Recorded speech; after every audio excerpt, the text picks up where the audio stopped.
Welcome to Global Sky Update.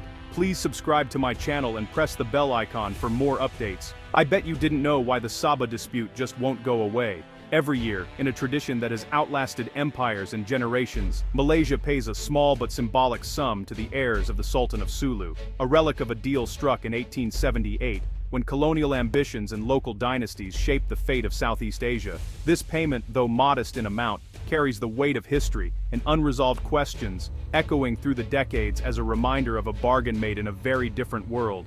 For Malaysia, this annual payment is simply a cession fee for Sabah, a state it considers fully and unquestionably its own.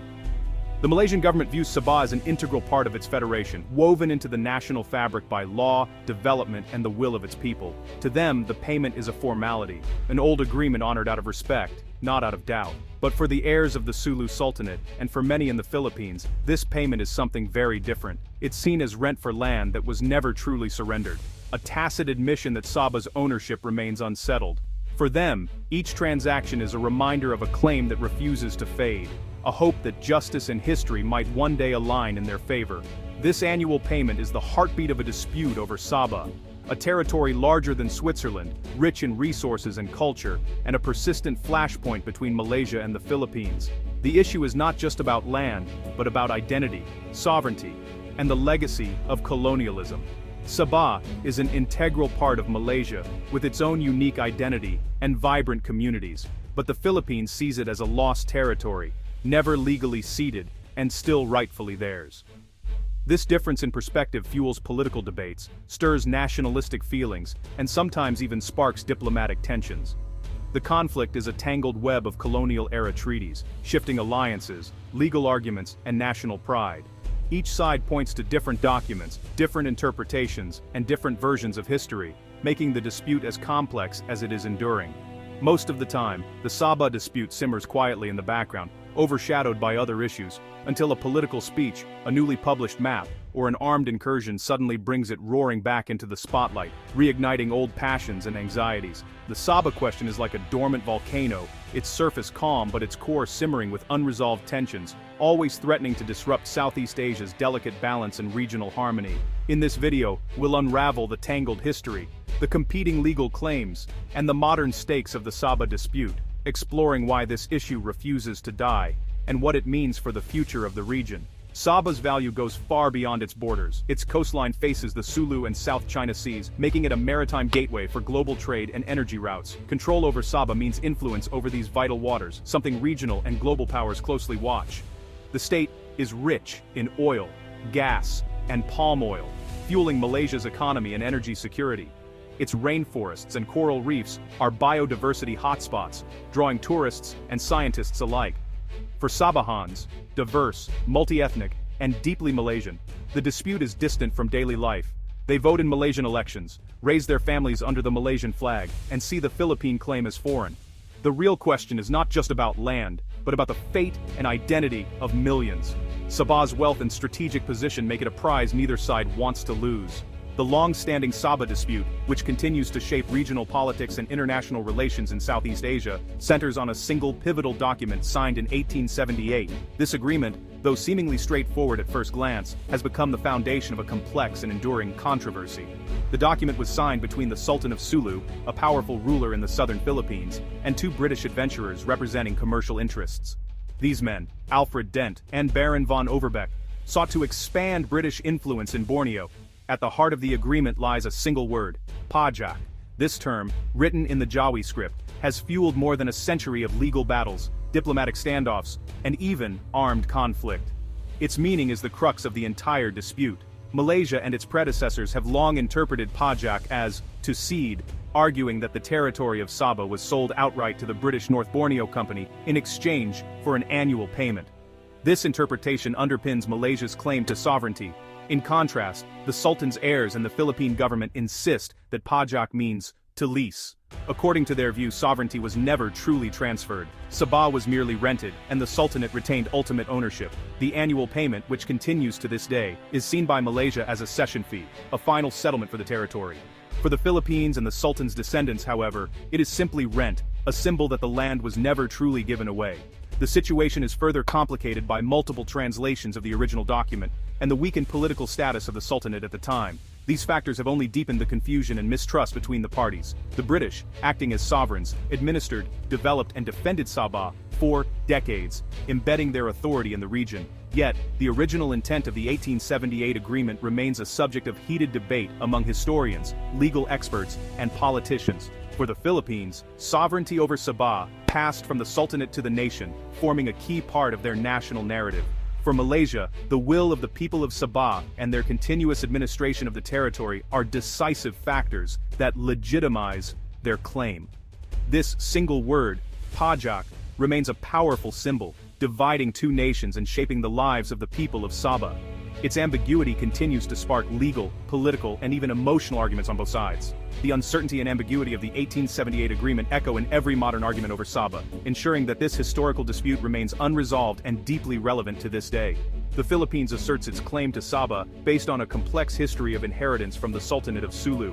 According to Manila, the 1878 agreement between the Sultanate and British representatives was not a sale, but rather a lease, meaning sovereignty was never truly transferred. This interpretation is at the heart of the Philippine argument, and it's a point of contention that has persisted for generations, fueling diplomatic tensions and national debates. In 1962, the heirs of the Sultan of Sulu formally ceded their rights over Sabah to the Philippine government. This act was more than symbolic, it provided Manila with a legal foundation to enshrine the claim in both law and official policy. Since then, the Philippine government has maintained its stance, periodically raising the issue in international forums and keeping the claim alive in the national consciousness. For many Filipino nationalists, Sabah represents a lost patrimony, a piece of their heritage that was unjustly separated.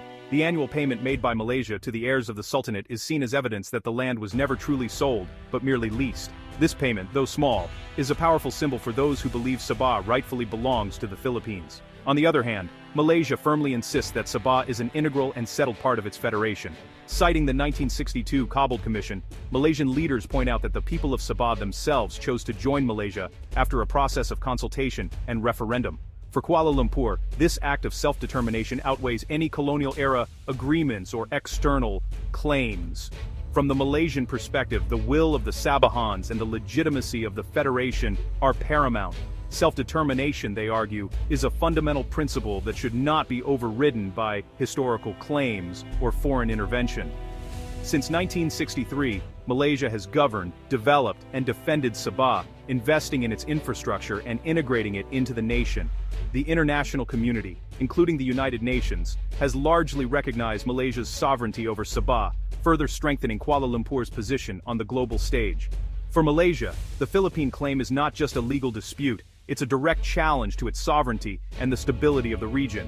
Any suggestion of negotiation is met with strong resistance, as it is seen as undermining national unity and security.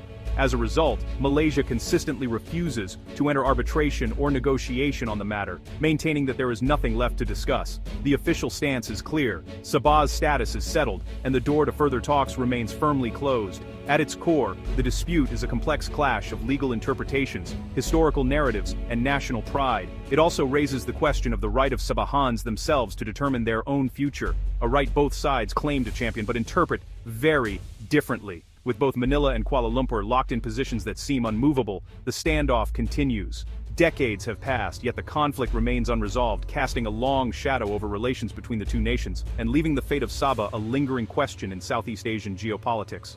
The Sabah dispute is no longer just a bilateral issue, it's now entangled in the South China Sea's great power rivalry. Sabah's coastline faces contested waters, making its ownership crucial for regional security. China's expansive claims overlap with both Malaysia's and the Philippines' maritime zones, turning Sabah into a front line. The unresolved dispute weakens ASEAN unity, giving China opportunities to divide and influence the region. Joint patrols and legal challenges against China are complicated by the Sabah question. Neither country can fully cooperate while the claim lingers. Any security operation near Sabah is politically sensitive, fueling mistrust. The ambiguity over Sabah's status undermines efforts to present a united front in international law and maritime security. As external threats grow, the old Sabah dispute becomes a strategic liability. The region's ability to respond to new challenges is hampered by this unresolved legacy. Good evening. Tonight, we revisit the simmering Sabah dispute, recently reignited by diplomatic exchanges. Here in Kuala Lumpur, Sabah is seen as an inseparable part of Malaysia. The Philippine claim is dismissed as political posturing. The government and most Sabahans see the issue as settled, Life continues under the Malaysian flag, with little interest in Manila's claim. And in Manila?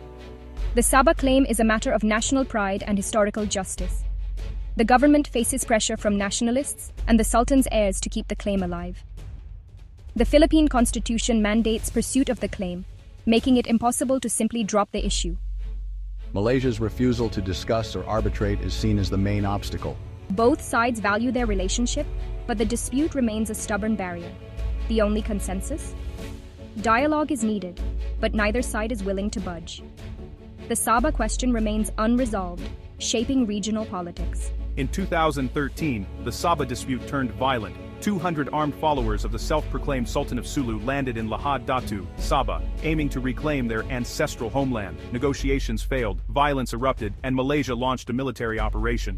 Dozens died, and the incident left deep scars on both nations.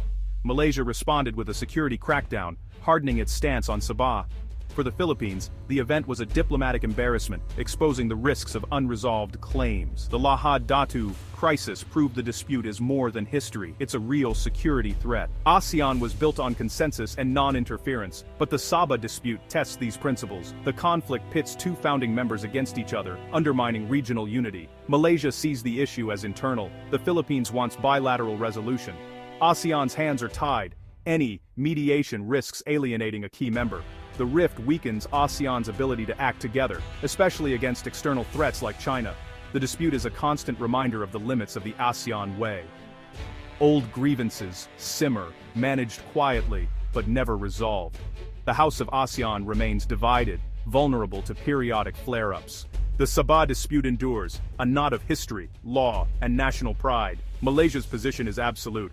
Sabah's status is settled by self-determination and continuous control. The Philippines, bound by law and nationalism, keeps the claim alive. A true resolution seems distant. The likely future is managed tension and quiet disagreement. The status quo is fragile, easily disrupted by politics or security incidents. The Sabah dispute is a lesson in how colonial legacies haunt modern geopolitics and test regional organizations. As Southeast Asia faces new challenges, unity is more vital than ever. Resolving old disputes is key to building a resilient, peaceful future.